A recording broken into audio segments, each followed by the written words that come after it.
بسم اللہ الرحمن الرحیم۔ السلام علیکم پیارے بچوں، امید ہے آپ سب خیریت سے ہوں گے۔ آج ہم پڑھیں گے مطالعہ اسلام جماعت پنجم کا لیکچر نمبر 16۔ آج ہم پڑھیں گے باب چہارم، سیرت صحابہ یعنی صحابہ کرام رضوان اللہ تعالی علیہم اجمعین کی زندگی۔ سیرت کہتے ہیں زندگی کو، تو آج ہم صحابہ کرام رضوان اللہ تعالی علیہم اجمعین کی زندگیوں کے بارے میں پڑھیں گے۔ سبق نمبر 1 ہے حضرت عثمان غنی رضی اللہ تعالی عنہ۔ آج ہم پڑھیں گے حضرت عثمان غنی رضی اللہ تعالی عنہ کے بارے میں۔ تو چلیے اپنا سبق شروع کرتے ہیں۔ تعارف: حضرت عثمان رضی اللہ تعالی عنہ کا شمار ان پاکیزہ لوگوں میں ہوتا ہے، یعنی ان پاک لوگوں میں ہوتا ہے جنہوں نے آغاز اسلام ہی میں حق کی آواز پر لبیک کہا اور نبی اکرم صلی اللہ علیہ وسلم کا ساتھ دینے کا فیصلہ کیا۔ یعنی آپ رضی اللہ تعالی عنہ نے نبی اکرم صلی اللہ علیہ وسلم کی آواز پر لبیک کہا اور مسلمان ہوئے۔ سب سے پہلے مسلمان ہونے والوں میں آپ شامل ہوئے۔ اسلام کے آغاز میں نبی کریم صلی اللہ علیہ وسلم پر ایمان لانے والوں میں سے ایک حضرت عثمان غنی رضی اللہ تعالی عنہ بھی تھے۔ آپ کا نام عثمان ہے، ذو النورین، جامع القرآن، اور غنی آپ کے القاب ہے۔ القاب لقب سے نکلا ہے۔ اگر آپ کی کسی کی صفت کی وجہ سے کوئی نام منسوب ہو چکا ہو کسی کا تو اس کو ہم کہتے ہیں لقب۔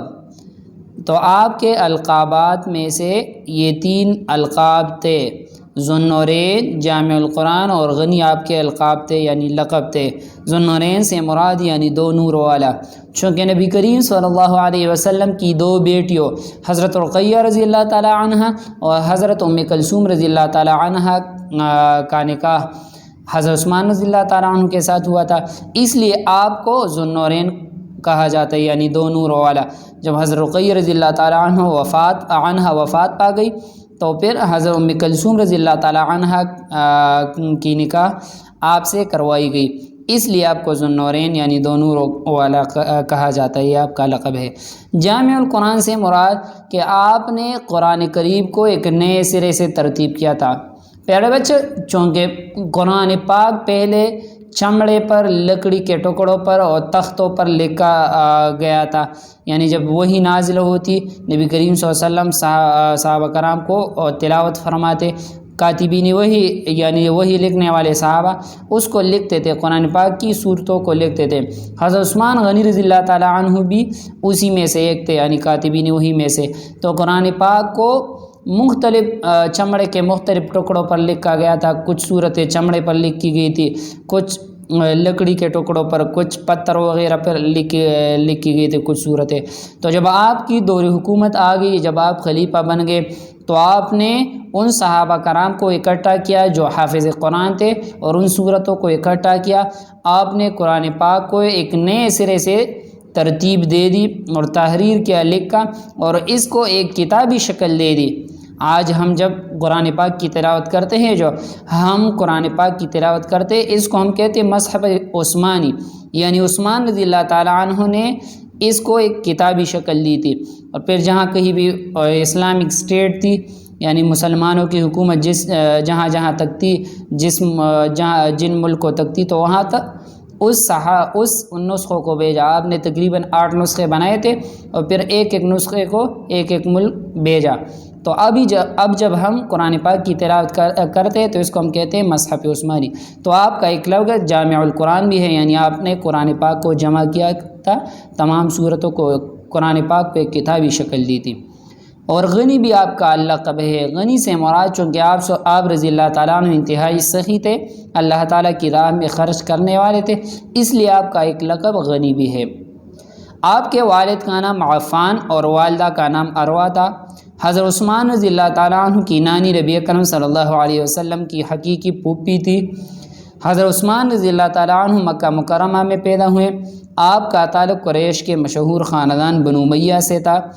آپ کا سلسلہ نسب 5ویں پشت پر نبی اکرم صلی اللہ علیہ وسلم سے ملتا ہے، یعنی آپ کا خاندان 5ویں پشت پر نبی اکرم صلی اللہ علیہ وسلم سے ملتا ہے۔ آپ نبی اکرم صلی اللہ علیہ وسلم سے تقریباً 6 سال چھوٹے تھے۔ یہ تو تعارف ہو گیا حضرت عثمان رضی اللہ تعالیٰ عنہ کا۔ اب آگے ہم پڑھیں گے اور حضرت عثمان رضی اللہ تعالیٰ عنہ کے بارے میں۔ ابتدائی حالات: حضرت عثمان رضی اللہ تعالیٰ عنہ نے بچپن ہی میں اپنے والد کے ساتھ مل کر تجارت شروع کر دی تھی، یعنی ٹریڈ شروع کر دی تھی۔ ایک تجارتی سفر کے دوران میں آپ کے والد ملک شام جاتے ہوئے راستے میں فوت ہو گئے۔ والد کی وفات کے بعد آپ اپنے والد کی بہت سی دولت اور کاروبار کے اکیلے وارث تھے۔ آپ نے اپنی تجارت کو خوب وسعتی، یعنی تجارت کو پھیلایا، اس کو بڑھایا۔ جلد ہی آپ کا شمار مکہ مکرمہ کے امیر ترین لوگوں میں ہونے لگا۔ یعنی حضرت عثمان رضی اللہ تعالیٰ عنہ اپنے والد کے ساتھ چھوٹی عمر میں تجارت میں شریک رہے۔ والد کی وفات کے بعد ساری ذمہ داری آپ نے لے لی اور آپ نے اپنے تجارت کو وسیع کیا، اپنے کاروبار کو وسیع کیا، اور جلد ہی آپ کا شمار مکہ مکرمہ کے امیر ترین لوگوں میں ہونے لگا۔ قبول اسلام، یعنی آپ نے کب اسلام قبول کیا؟ حضرت عثمان رضی اللہ تعالیٰ عنہ شروع ہی سے پاکیزہ فطرت کے مالک تھے، یعنی پاک طبیعت کے مالک تھے، نیک طبیعت کے مالک تھے۔ جو ہی مکہ مکرمہ میں اسلام کی دعوت کا چرچا ہوا، آپ نے فوراً اسلام قبول کر لیا اور راہ حق کے اولین قافلہ میں شامل ہو گئے۔ یعنی اسلام کے آغاز ہی میں آپ نے اسلام قبول کیا اور آپ ایمان لے آئے نبی کریم صلی اللہ علیہ وسلم پر۔ جب آپ کے خاندان کو آپ کے مسلمان ہونے کی اطلاع ملی تو انہوں نے سخت رد عمل کا اظہار کیا، یعنی سخت طریقے سے وہ پیش آئے۔ خاص طور پر آپ کا چچا حکم بن ابی العاص آپ رضی اللہ تعالیٰ عنہ پر سختی کرتا تھا، آپ کو رسیوں سے باندھ دیتا اور کہتا کہ جب تک تم اسلام نہیں چھوڑو گے میں تمہیں رسیوں سے آزاد نہیں کروں گا۔ حضرت عثمان رضی اللہ تعالیٰ عنہ نے صبر اور حوصلے کے ساتھ ان تکالیف کو برداشت کیا۔ پیارے بچوں، حضرت عثمان رضی اللہ تعالیٰ عنہ نے اسلام قبول کرنے کی وجہ سے بہت سی تکالیف کو برداشت کیا۔ خصوصاً آپ کا چچا آپ کو رسیوں سے باندھ دیتا تھا اور آپ کو طرح طرح کی تکالیف دیتا تھا، مگر پھر بھی حضرت عثمان رضی اللہ تعالیٰ عنہ نے صبر اور حوصلے کا مظاہرہ کیا اور ان تکالیف کو برداشت کیا دین کی خاطر۔ شادی: نبی اکرم صلی اللہ علیہ وسلم نے اپنی بیٹی رقیہ رضی اللہ تعالیٰ عنہ کا نکاح آپ رضی اللہ تعالیٰ عنہ کے ساتھ کر دیا۔ کچھ عرصہ بعد حضرت رقیہ رضی اللہ تعالیٰ عنہ وفات پا گئی تو نبی اکرم صلی اللہ علیہ وسلم نے اپنی دوسری بیٹی حضرت ام کلثوم رضی اللہ تعالیٰ عنہ کا نکاح آپ رضی اللہ تعالیٰ عنہ کے ساتھ کر دیا۔ اسی وجہ سے آپ رضی اللہ تعالیٰ عنہ کو ذو النورین یعنی دو نوروں والا کہا جاتا ہے۔ جس طرح پہلے ہم نے پڑھا کہ آپ کو اس لیے دو نور والا کہا جاتا ہے کیونکہ نبی کریم صلی اللہ علیہ وسلم کی دو بیٹیوں حضرت رقیہ رضی اللہ تعالیٰ عنہ اور حضرت ام کلثوم رضی اللہ تعالیٰ عنہ کا نکاح آپ کے ساتھ ہوا تھا۔ پیارے بچوں، یاد رکھیں ہمارے مذہب اسلام میں کوئی شخص دو بہنوں کے ساتھ بیک وقت نکاح نہیں کر سکتا، یعنی اگر ایک بیوی زندہ ہو تو اس کی بہن کے ساتھ نکاح نہیں کر سکتا اگر وہ وفات نہ ہو چکی ہو۔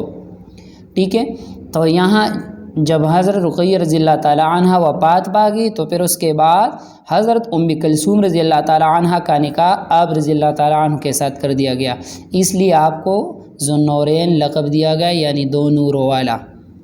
ہجرت حبشہ: جب کفار نے مسلمانوں کے لیے مکہ مکرمہ کی سرزمین تنگ کر دی تو نبی اکرم صلی اللہ علیہ وسلم نے مسلمانوں کو حبشہ چلے جانے کا مشورہ دیا۔ چنانچہ مسلمانوں کی ایک بڑی تعداد مکہ مکرمہ سے ہجرت کر کے حبشہ چلی گئی۔ حضرت عثمان رضی اللہ تعالیٰ عنہ بھی اپنی بیوی حضرت رقیہ رضی اللہ تعالیٰ عنہ کے ساتھ مہاجرین کے اس قافلے میں شامل تھے۔ پیارے بچوں، یہ یاد رکھیں کہ جب مسلمانوں پر تکالیف زیادہ ہو گئی کفار کی جانب سے تو نبی کریم صلی اللہ علیہ وسلم نے حکم دیا کہ حبشہ ہجرت کرے۔ اسلام کی خاطر سب سے پہلے ہجرت حبشہ کی جانب کی گئی، تو حبشہ کی جانب جن مسلمانوں نے ہجرت کی اس میں سے حضرت عثمان رضی اللہ تعالیٰ عنہ بھی شامل تھے۔ حضرت عثمان رضی اللہ تعالیٰ عنہ اپنی بیوی حضرت رقیہ رضی اللہ تعالیٰ عنہ کے ساتھ مہاجرین کے اس قافلے میں شامل تھے، یعنی ان ہجرت کرنے والے لوگوں میں شامل تھے۔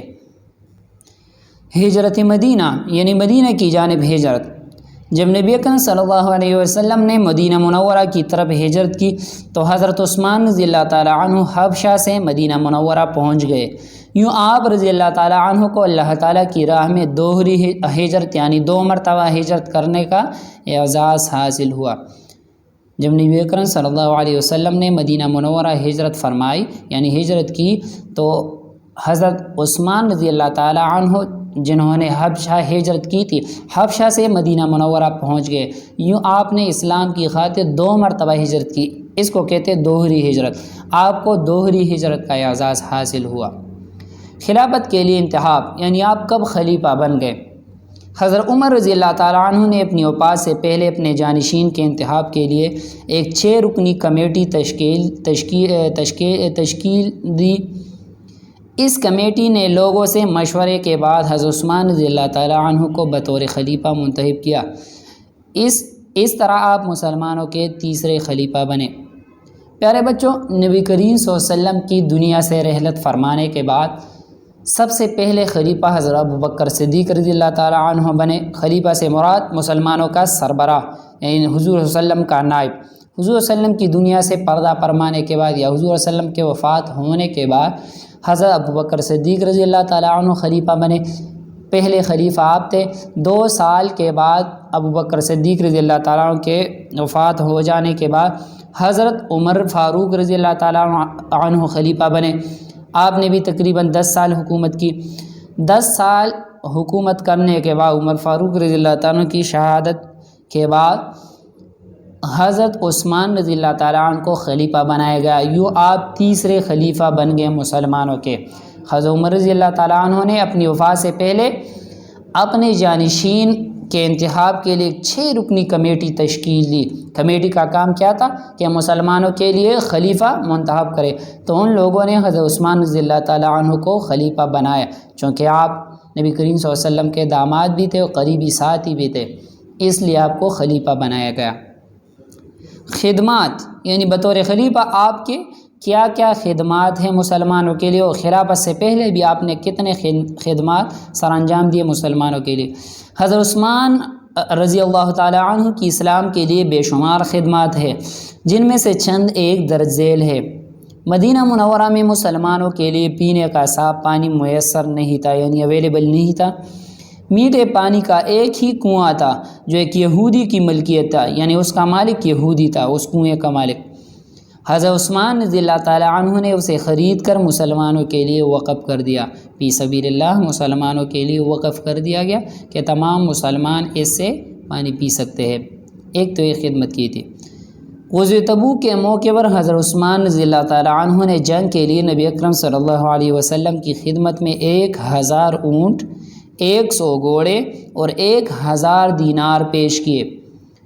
چونکہ آپ رضی اللہ تعالیٰ عنہ انتہائی صحیح تھے اور صحابہ کرام میں سب سے زیادہ مالدار آپ رضی اللہ تعالیٰ عنہ تھے، اور آپ انتہائی صحیح تھے، اللہ تعالیٰ کی راہ میں خرچ کرنے والے تھے، اس لیے غزوہ تبوک کے موقع پر آپ نے نبی کریم صلی اللہ علیہ وسلم کی خدمت میں 1000 اونٹ، 100 گھوڑے اور 1000 دینار پیش کیے۔ دینار اس وقت کے پیسے کو کہتے تھے، دینار۔ حضرت عثمان رضی اللہ تعالیٰ عنہ نے اپنے عہد خلافت میں مسجد نبوی کو وسیع کیا، یعنی مسجد نبوی میں وسعت لے آیا، اس کو اور بھی وسیع کر دیا گیا، اس کے لیے زمین خریدی گئی، اس کو کھول دیا گیا، یعنی مسجد نبوی کو اور بھی بڑا کر دیا گیا۔ حضرت عثمان رضی اللہ تعالیٰ عنہ نے قرآن مجید کو نئے سرے سے تحریر کروایا، مسلمانوں کو قرآن مجید کی ایک قرأت پر جمع کیا، اس لیے آپ کو جامع القرآن بھی کہا جاتا ہے۔ جس طرح میں نے پہلے بھی کہا کہ حضرت عثمان رضی اللہ تعالیٰ عنہ نے قرآن مجید کو ایک نئے سرے سے ترتیب دے دیا، تحریر کروائے، لکھا اور اس کو ایک کتابی شکل دے دی، قرآن کریم کو ایک قرأت پر جمع کیا، اس لیے آپ کو جامع القرآن بھی کہا جاتا ہے۔ حضرت عثمان رضی اللہ تعالیٰ عنہ کے دور میں اسلامی ریاست کی حدود دور دور تک پھیل گئی اور زمین کے بڑے حصے پر اسلام کا پرچم لہرانے لگا، یعنی حضرت عثمان رضی اللہ تعالیٰ عنہ کی دور حکومت میں، دور خلافت میں اسلامی ریاست یعنی اسلامی حکومت دور دور کے علاقوں تک پھیل گئی اور زمین کے بڑے حصے پر اسلام کا پرچم لہرانے لگا یعنی اسلامک اسٹیٹ اور بھی وسیع ہو گئی۔ پیارے بچوں، آج کے سبق میں ہم نے عثمان رضی اللہ تعالیٰ عنہ کے بارے میں پڑھا۔